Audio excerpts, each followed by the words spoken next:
Bonjour, my name is Serge Goita. I'm part of the cross-country team.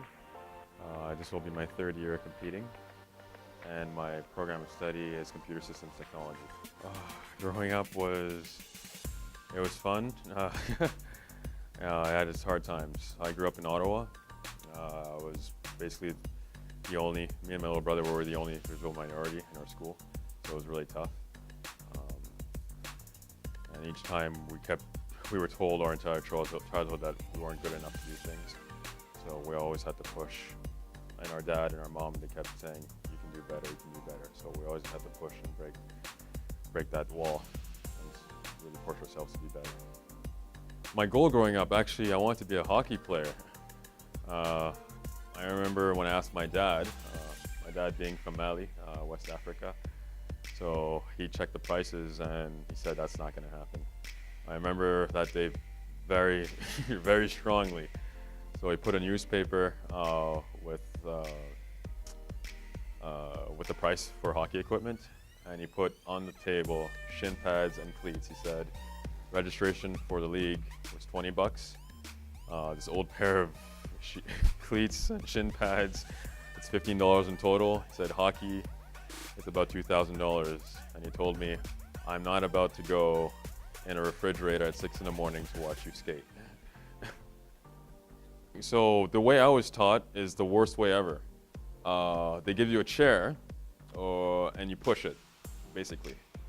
And the skating instructor just skates off. That's the worst way.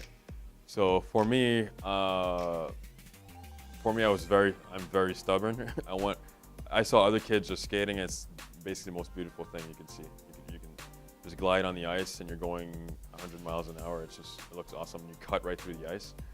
So for me, there's a lot of going forward, smashing into a wall, getting up, doing it again, and eventually I got it.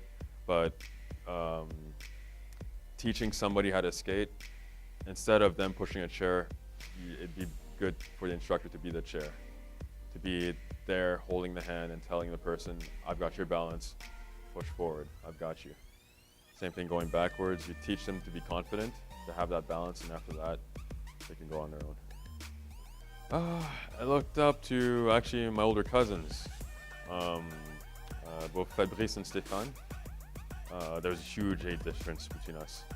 Fabrice, when he came to Canada, he was already 13 years old. At the time, I was like 5 years old. And Stéphane, he was 18. So those two guys, they were both into martial arts. They both played soccer. They were athletes. They were just awesome to watch. They were very strong. And whenever they went outside, I remember their fractured English. Whenever somebody would insult them and say they're not good enough, they say, I'm not good, and they'd show them off, and they would say in French, yeah, je suis mieux que toi, beaucoup mieux que toi. So just watching that, I remember when they left, when they left the country, I was 13. They went back to Burkina Faso, and I kept that in my head. Whenever somebody would say, you're not good enough, I'd be like, yeah, I'm good enough. Yeah. Most recently was surgery for my right foot. My talus was fractured. So it's actually my athletic therapist, Stephen Kopis, that did the diagnostic, and I had basically zero dorsiflexion. So running, I was putting almost double the effort in running, and I was always in pain. So he recommended me to the doctor of the athletic team, and then from there they sent a referral to the orthopedic surgeon. I had surgery last March. I did some rehab during the summer. I hope that I'll be strong enough to compete this year. So the song that goes through my head is the Mortal Kombat theme song.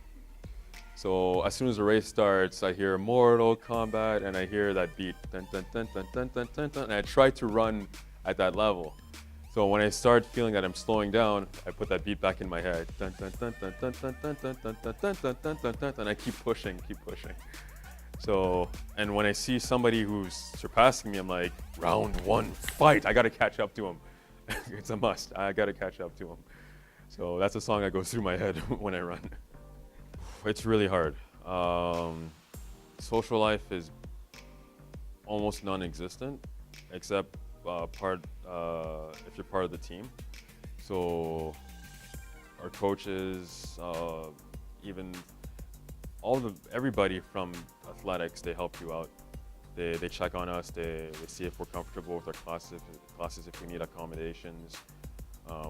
We even have a group chat on WhatsApp. They just say hi, like how are your courses going.